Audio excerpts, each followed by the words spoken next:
Kate Wimpress is the convener of the Citizens Assembly of Scotland, and they've joined us today to have a conversation about where the Assembly is essentially at. So first announced back in April of last year, Nicola Sturgeon essentially announced that there would be an Assembly, kind of putting questions to citizens of Scotland about the kind of future country that they wanted to help build. There's 6 sessions altogether, 3 of them have happened so far, so we're about halfway through.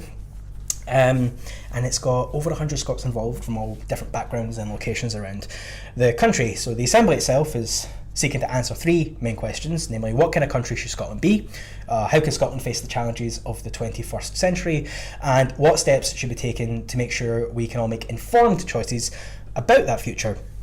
So welcome, Kate. Thank you very much for coming in. Just kicking things off, I guess I'd like to hear about how the convention has been going. Like we're saying, we're halfway through. How has it been? Yeah, thanks very much for inviting me in today. It's, as you say, we're at the half point mark, so I think it's really a really great way to share the progress so far with your readership and people watching. So it's been really quite a phenomenal undertaking. We recruited just over 100 citizens who really represent Scotland as it is today, to take part in this process. They've been meeting 3 weekends, 1 in Edinburgh, 2 now at the Golden Jubilee Conference Centre in Glasgow. And I think what we found, I mean, maybe not surprising, but quite remarkable, is that people from across the country, from every different background and kind of situation, have absolutely grasped this opportunity wholeheartedly. And I think the message that is coming clearly across to me is that people are committed to this, that they see it as a really useful experience for them and also for wider society, and that they have an appetite to work with us in this way. Yeah, because that's it, isn't it? It's saying there's been very little dropout as well. You know, we start yes, we over recruited because it's 6 weekends. People have lives going on. People have other stuff going on. There's maybe some people in the room who may not have felt that they were interested in politics and subjects around that. Mm-hmm. So we over recruited, but the drop off has been minimal. We still have, I think it's over 113 people still engaging fully with the process. So I think that says something in itself. Yeah, absolutely. And of course this is an independent assembly as well. It's independent from the Scottish Government. Yeah. I mean, what kind of people have you had involved with it? Well, every kind of person. Whenever you see the room, it's like looking at a kind of mini Scotland in the room, if it's possible to do that.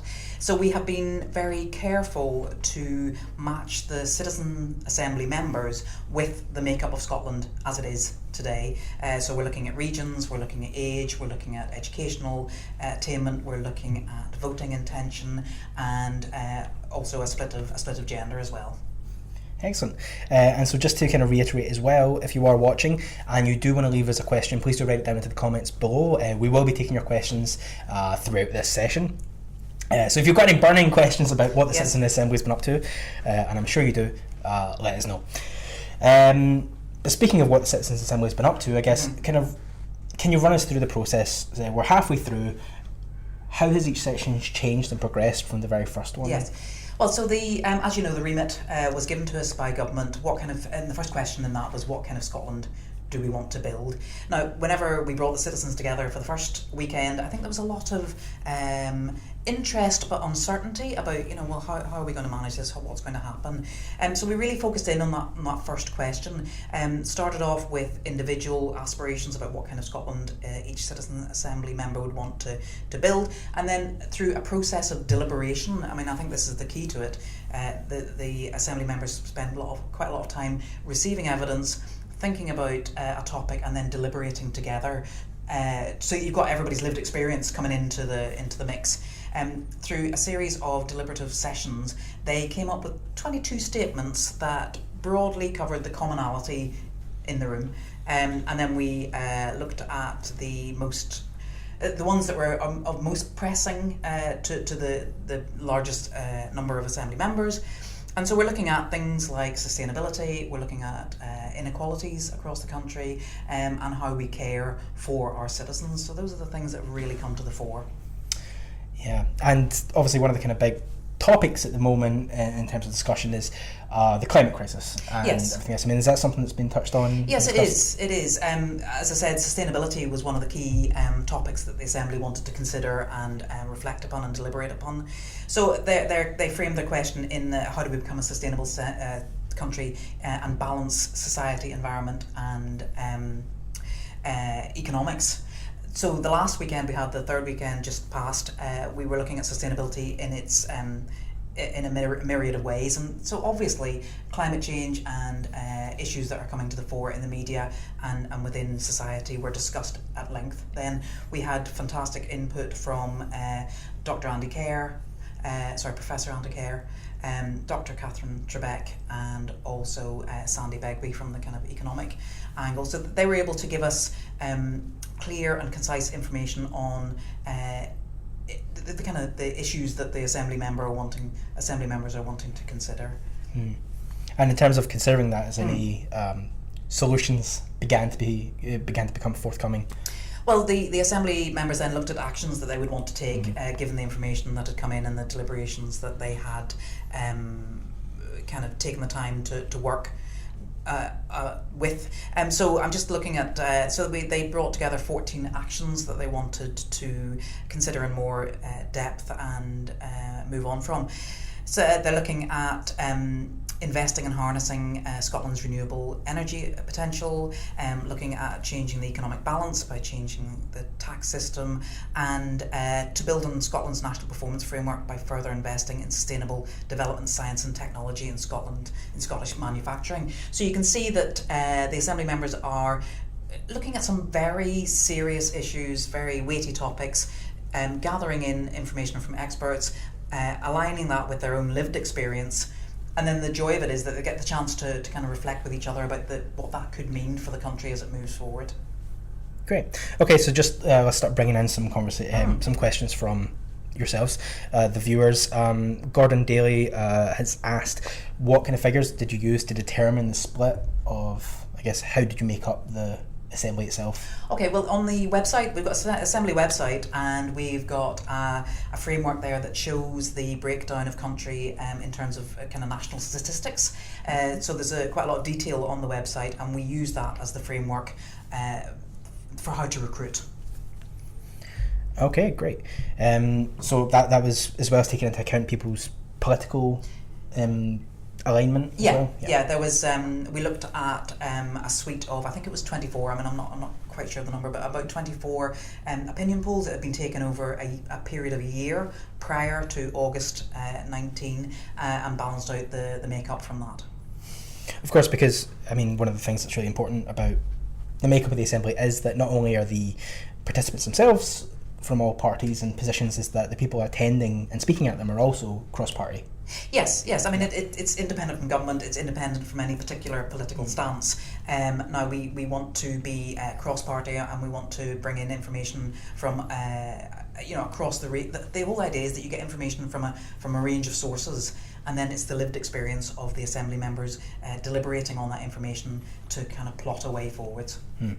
Okay, and we've also got Chris Hanlon who's asking about, I guess off the back of the people you were saying speaking, how do ordinary grassroots groups present their ideas and evidence to the Citizens Assembly as well? Well, what we're going to be doing in the future is we're going to be opening up, probably based around the 14 actions that the Assembly members brought together at their last weekend. We're going to be putting that out to the country, the kind of the wider voices out there, bringing in individuals, individual comments, grassroots comments, and they'll be presented back to the Assembly members, so that it's not just everything that's happening within the room. We're able to bring in the voices of those out with as well for the consideration of the Assembly members.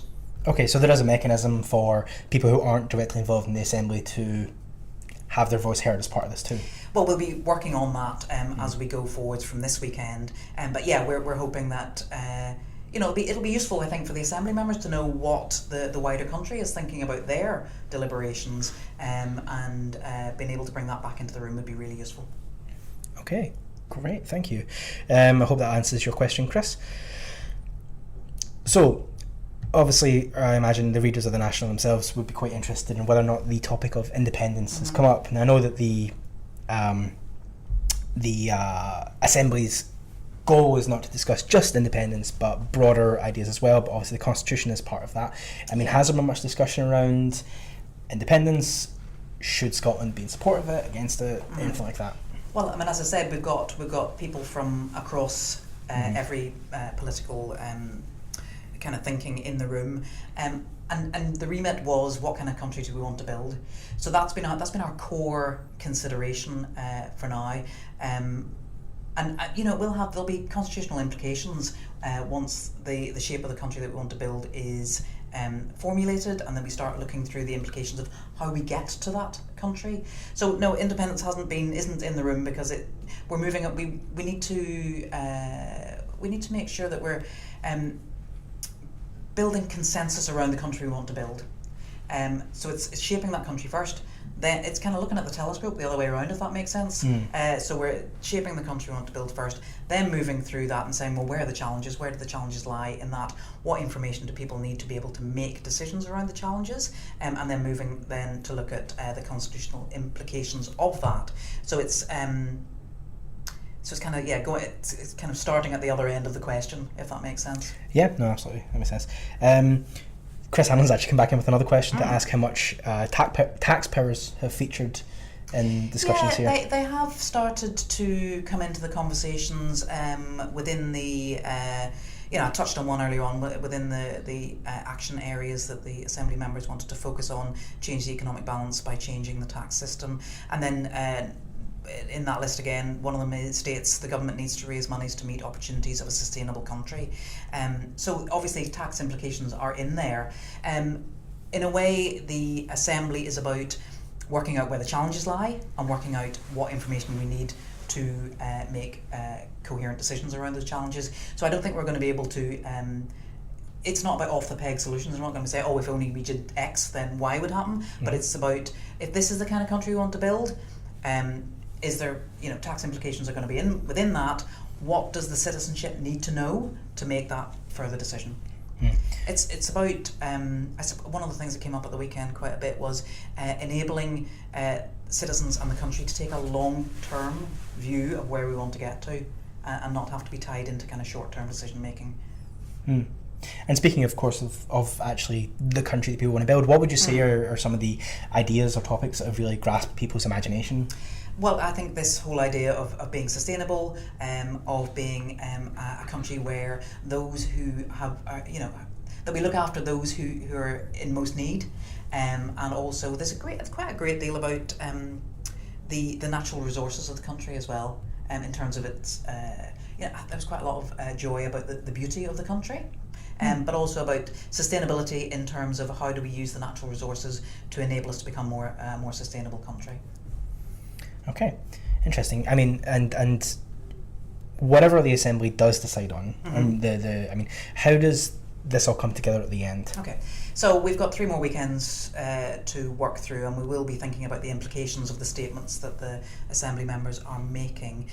We are putting, there'll be a report that's put together which has recommendations and subsequent actions. That is going to be given to government, and then they're going to lay it in Parliament before August 2020. Now, if those recommendations do come before Parliament, I mean, is there anything to say that they'll actually spur any action? I mean, looking at citizens' assemblies around the world, it's particularly Canada and Ireland, I think they have quite a few examples of citizens coming forward and saying what they wanted, and then the governments themselves not necessarily doing as much with that as maybe some would have hoped. I mean, is there anything that really you feel shows that there will be concrete action taken from what the Citizens Assembly decides? Well, I think there's 2 things that have indicated that there may well be concrete action afterwards. Number one is that there has been interest from across the political arena, so that's very heartening, I think, for the Assembly members in the room.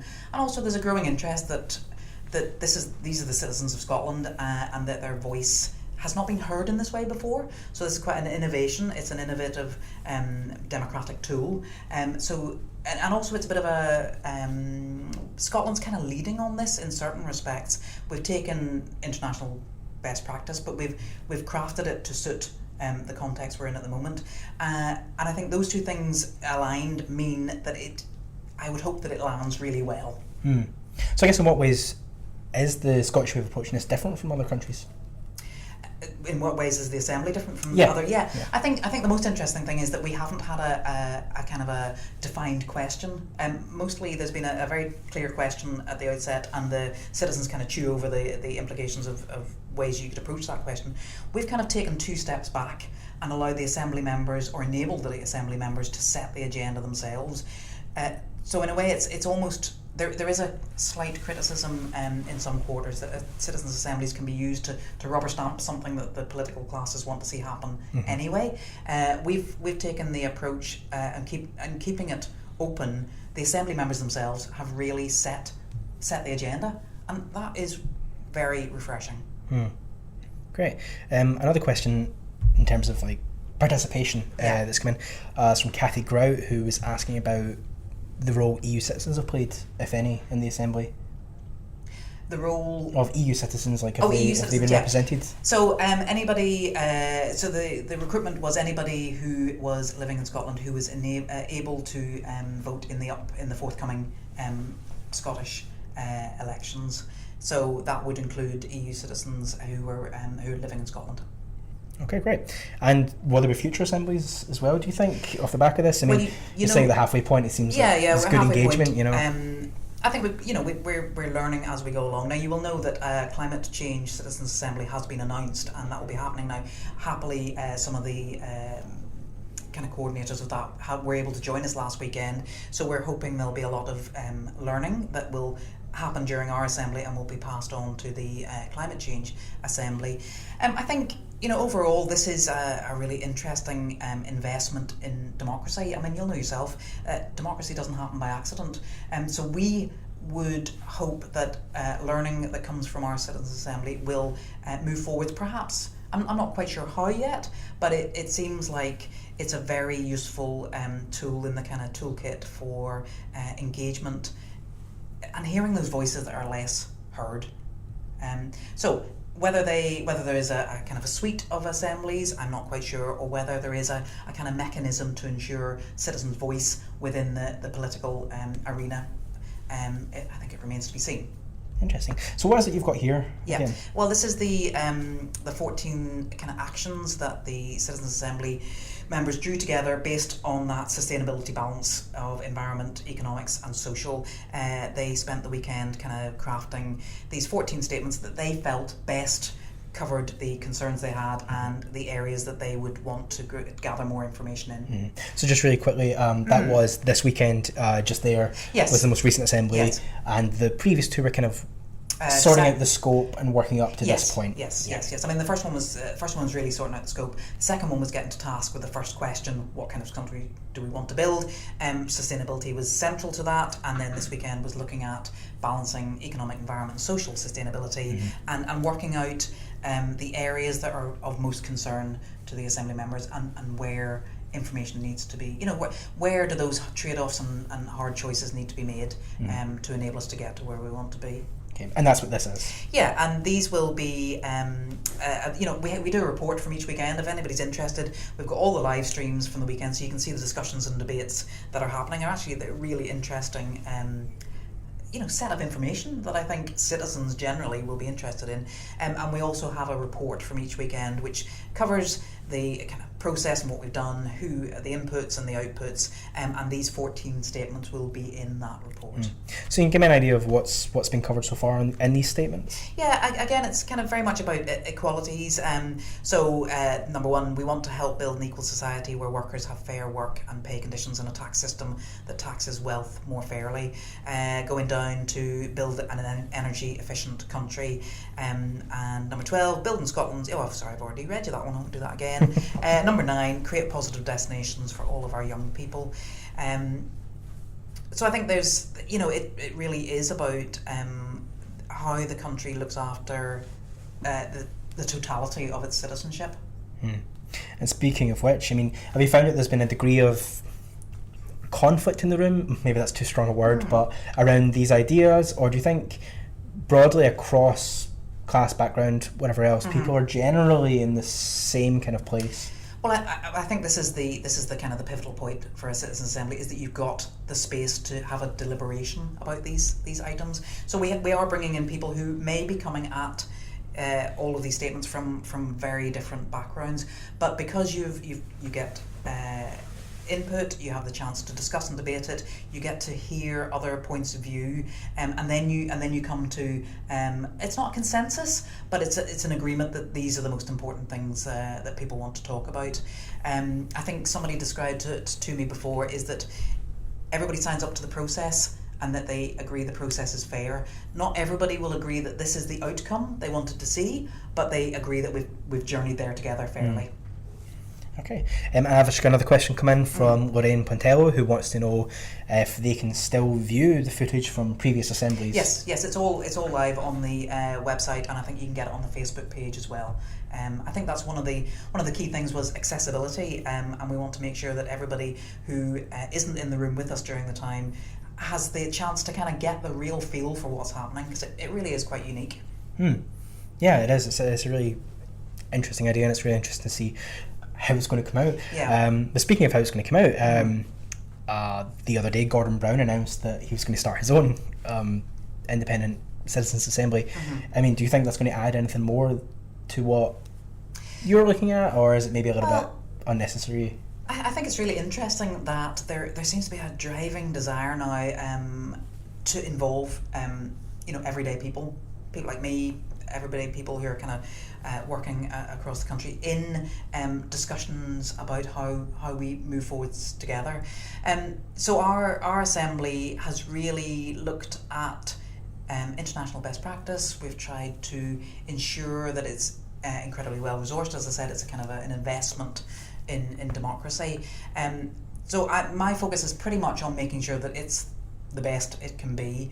I'm heartened that other people are looking at assemblies as a good idea. I would obviously be keen for any mechanism to get people talking. Great. And speaking of getting people talking, of course, if people do want to keep up with what you're actually up to, yes, there's not just the recordings. I mean, what else have you got going out that's kind of keeping people on top of? Yeah, well, there's the website has got everything, really. Okay. If you want to have a kind of a deep dive into the Citizens Assembly, the website is the place to go. But we're always interested in... we always put stuff out on Facebook and Twitter and live streams, and also talking to people like yourself. I kind of genuinely think this is a really important process that Scotland's undertaking. And so the more people who are talking about it, it's great. Great. Got a bit of an odd question here from Conrad Penman, who wants to know when you're coming to Kirkcaldy. Well, now that's an interesting question. Personally, I go to Kirkcaldy quite a lot,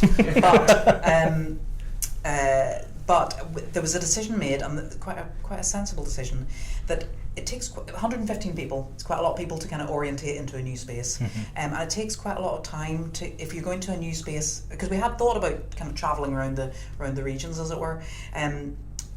If you go to a new space every time, you lose about an hour and a half, 2 hours for people just kind of working out where they are and where you get your dinner and where the room is.